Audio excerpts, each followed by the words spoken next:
Hi, I'm Rick Dior, and today we're going to look at two distinctly different glockenspiels. On my left, or in front of me, and your right, we have an old Deagan 1910 1229.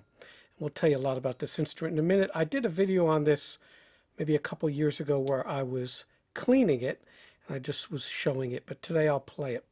And I'll compare it to this standard Ludwig or Musser model 646, and this one has a damper, and this is probably the most common, well, it is the most common bell set ever made. So they made a gazillion of these things. It's still made, probably cost you around 1600 new. You can find them used a lot, anywhere from 500 to $1,000, depending on the shape it's in. So it's a great utility instrument. But this is considered the masterpiece or the Stradivarius of the Glockenspiel. Now, they did make another version of this called Parsifal bells, and they have an actual set of resonators that they use, and they're on a stand. And, they also make Glockenspiels with pedals. I don't have one of those. I don't find a need for one. But, you can really spend a lot of money on a set of Parsifal bells. A set like these will probably run you about $3,000 or $4,000 in good shape. These are in fantastic shape, being that they're over 100 years old. They manufactured these from 1910 to around 1920, I think, so 10 years in there. And they were available in a low or high pitch version. I'm not exactly sure what that is, but I know these are tuned to A440. And these here are tuned to A442. So I'm not, sure if it was the exact tuning or some sort of voicing or plating or whatever. Hopefully someone out there can know for sure and put it in the comments. Anyway, we'll give you a close-up of these in a minute. I already showed you a close-up when I did that cleaning video, but we'll show you both of these in a minute. So today I'm going to use a few pairs of different mallets. I'm going to play some excerpts on here. Excuse me if I miss a few notes. I'm just going to plow through them. And I'll show you the difference between a Deagan Roundtop and a Musser set of standard modern bells. A few things I will tell you about the Roundtops I might have skipped in that other video. I did copy out this information sheet here. They were invented by J.C. Deagan in the early 1900s. They're patented. You can go online and get all this as well. It says the result of 32 years, 32 exactly, of experimenting, and are the acme of perfection in musical and mechanical art. And for them we claim the following: that they have the best tone of any bell in the world and are very much easier to play than flat top bells. So, little pause here in the description. What makes a round top is the tops are actually round. So I can't take these bars off, but they're flat. And they claim it helped with the reflection. I don't know about that. They're so shiny that if you get some lights on them, you're going to get a reflection. But they're completely playable. And they also made reverse round tops where it was kind of the bell upside down. Very rare. My buddy Artie had a couple sets of those. So no, you'll probably never see a set. But they did experiment. Deagan was famous. They made organ bells. They made all kinds of stuff. They were famous for their crazy experiments. They made a metal marimba, all kinds of great things. You can go online and find these. And it talks about, owing to the peculiar shape of the roundtop orchestra bell, all counter harmonies or overtones are entirely eliminated. And when the bell is struck, nothing but the pure fundamental tone is heard. I'd have to agree with that. So it says, owing that they're slightly convexed, there is no flat surface to reflect the light in the operator's eye. We talked about that already. All right, so they're highly polished, triple plated, and I think this is the original plating. And my goodness, it looks incredible 100 years later. So I know Gilberto from Deagan in Chicago would replate these. I'm not sure he replated these because I got them secondhand. Could be, but whoever did it They did a great job. And I know the two owners of these before me, so these have been around at least 35, 40 years before they were sold by the original owner. And I think that's it. Let's see. To sum up, the Roundtop orchestra bells are easier to play, have a better tone, better appearance, greater carrying power, less overtone, better bell than any other type of bell manufactured today, which was 100 years ago. And it would still be the case. Now, I've owned lots of Glockenspiels. Fall Creek, I owned their K100 bells for a long time. Those were supposed to be a copy of the Leedy bells, which I also owned, which are great. I just was not crazy about the weight of those. That was a big set of bells. Had a high D, and you know, every once in a while you can use that. Now, one thing you should know about the Glockenspiel, if you don't know, Glockenspiel is the German name for orchestra bell. You should know that they're 2.5 octaves standard range. Sometimes you get larger instruments up to 3 octave.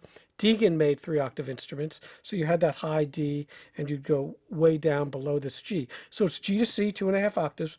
The instrument sounds 2 octaves higher than written. All right. Xylophone sounds 1 octave higher than written. A marimba sounds where written, as does a vibraphone.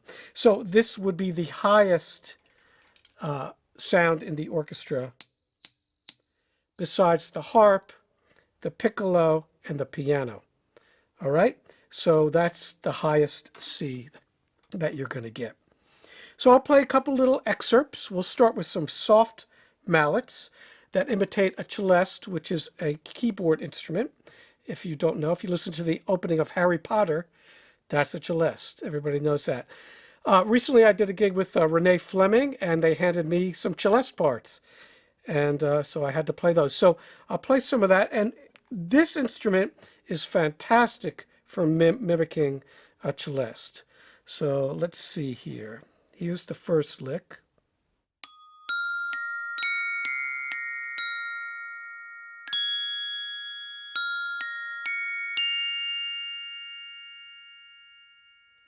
And then we'll play the ending lick, which is a good demonstration of the low end of the instrument.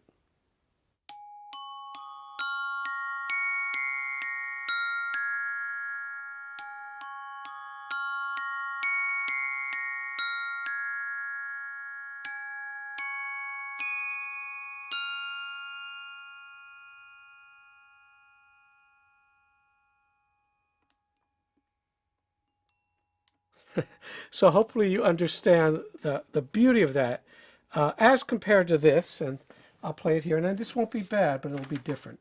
So here's the opening.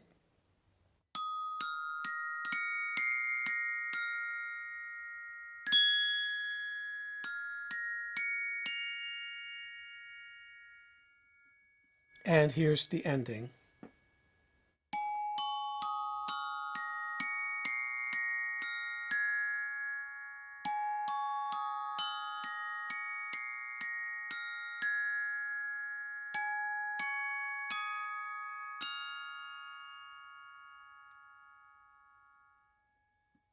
So not bad by any means, but not this, okay? Hopefully you hear that. So whenever you have to imitate that sound, which is quite common, and especially in the studio, I do a lot of recording and I'll dub bells over things. I'll use a soft mallet like these old Becker Blues. These work really well for that. So you can use like a hard rubber xylophone mallet. Another good soft mallet, and we'll do a separate video on bell mallets, but are these dragonflies, which have this piece of rubber on there. We'll play the same lick, the ending lick.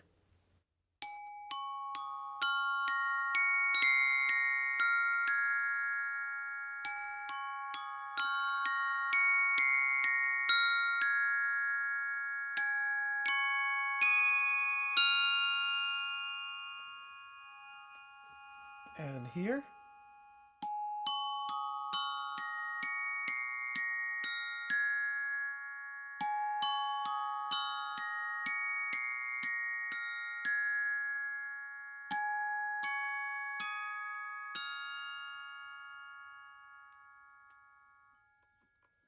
So I'll have to go in the control room and listen to that and see what I like better. But these are fantastic mallets for somewhere in between a real Glock sound and a celeste sound. All right, so I thought we'd just tackle that right away.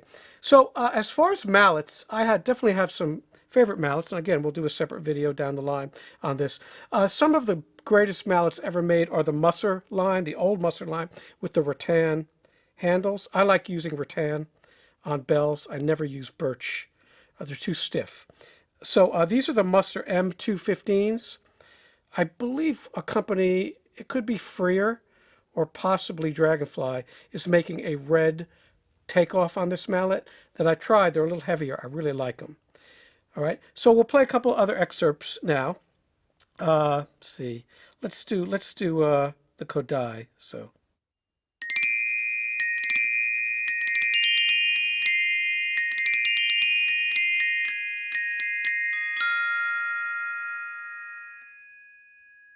And we'll try it on the Mussers.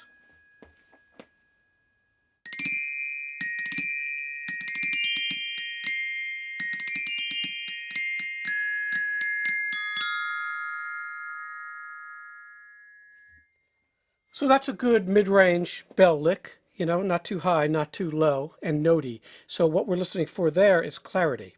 So we'll have to take a listen there. You could also play that with really hard mallets. So I always go for aluminum, not brass. Brass is great for marches and certain things. It sounds good, but the aluminum mallets are not as harsh. So.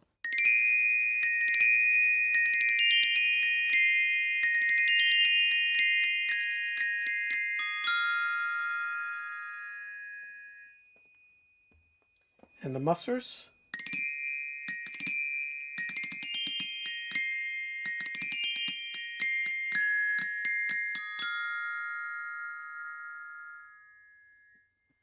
So that's a good choice for that particular. It's part of a march. Snare drums playing during that. Xylophones doubling you. Okay, so the aluminum mallets sound really good on these Deagan bells. Let's try another one. Let's do the beginning of Sorcerers. I'll use these old Musser M5 mallets. So let's try that.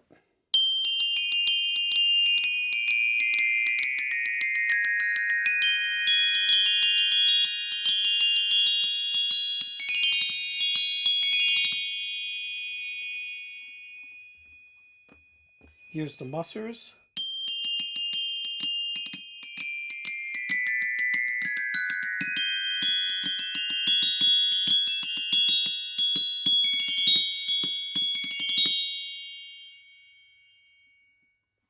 Not perfect, but you get the idea. All right, so that's good for the high end. That's whenever you're testing Glocks. These are the excerpts. If you go to PAS convention, you know, a NAMM show, you want to test out Glockenspiel, these kinds of excerpts are really good because they focus on different parts of the instrument, the low end, the top end, the high end. Let's do another short one. Let's do a Puccini. I'm actually playing La Bohème next week. So here's a lick from that.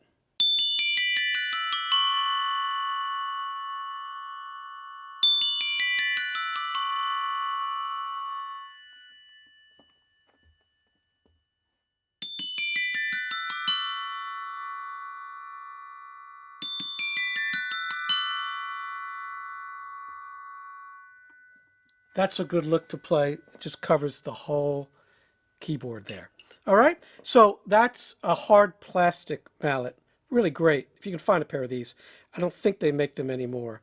And, you know, the old plastic things you had in high school. But actually, they don't ever bend. In other words, they won't get bent like the rattan. Now, real quick, one way to fix a bent rattan mallet is to find a tube that's metal. The old metal music stands, can't remember who made them, Manhasset maybe, but they had this real thin tube, and you could put this in there and then heat it up. Wet it and heat it up, and sometimes it works where it'll straighten it out. It's worked on a couple of my mallets that were really bad, you know, they kind of went around corners, and but there's no other way to straighten bent rattan, and it's kind of hard to get the ball off there. So that's a problem with rattan. It will warp over time and bend, cause you to miss notes. All right, or that's your excuse anyway. A couple other mallets we'll try here. This is a really heavy mallet, a Freer mallet. This is a K8. So we'll try that same lick with this because it's loud in the opera.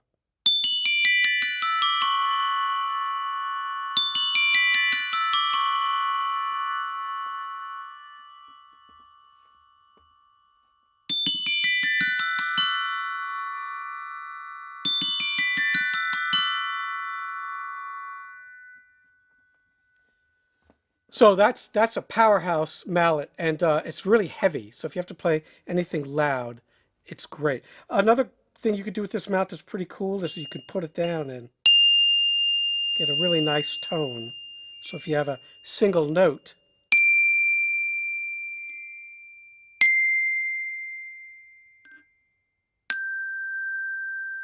my teacher Fred Hinger showed me that in Manhattan School of Music. They used to do that apparently in the Philadelphia Orchestra. Uh, so that was a thing, you know, and it's all showy and stuff. All right, but it does get rid of some of the contact noise. Uh, Sounds the same to me, but he swore it did. All right.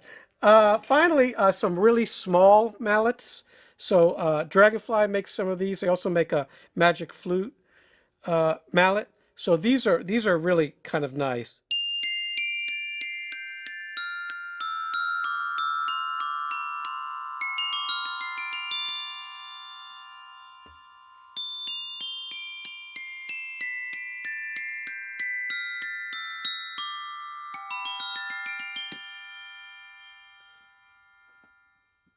So the magic flute mallet is a little, even smaller than this, a little red top, which is great if you have to play that dreadful thing. It was originally a celeste part. If you have to play it on Glock, it's kind of a nightmare. But I've had to play it a few times. And obviously, if you do auditions, that'll be on the first round, most likely. A lot of people will miss notes on that one. Okay, but that's one to use with these really light mallets because it's written soft. All right, and it's got that little toy piano or celeste kind of sound. So right now we'll show you a close-up of these with my cell phone camera. We'll be right back. So here are the round tops. You see how shiny they are.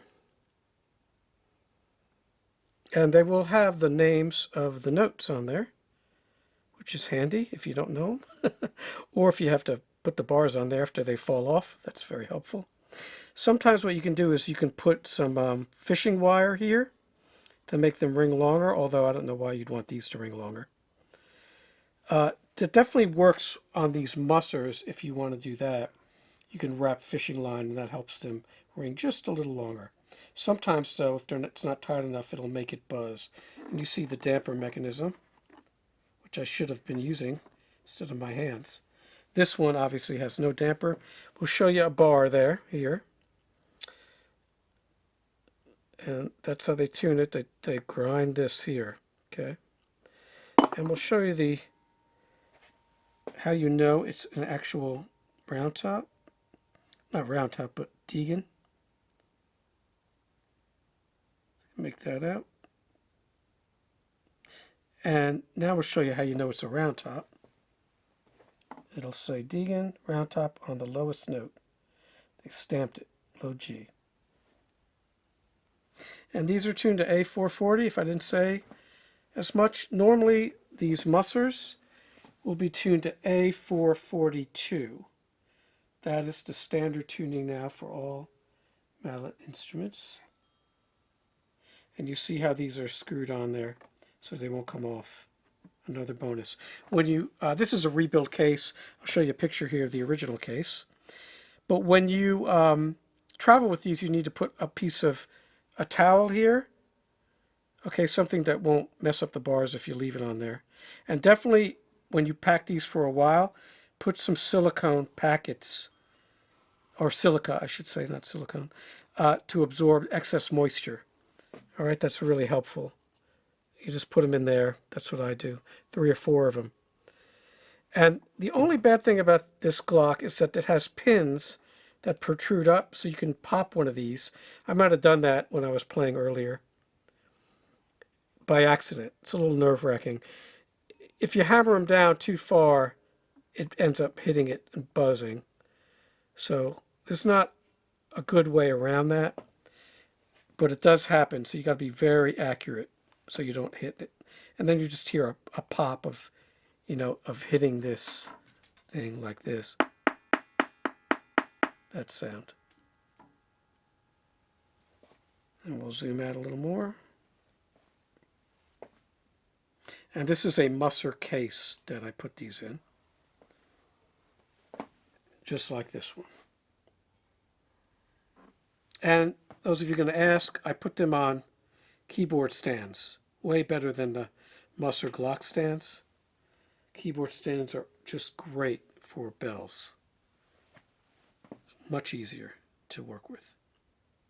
So I hope you enjoyed this video of these two great glockenspiel, this one being, in my opinion, greater.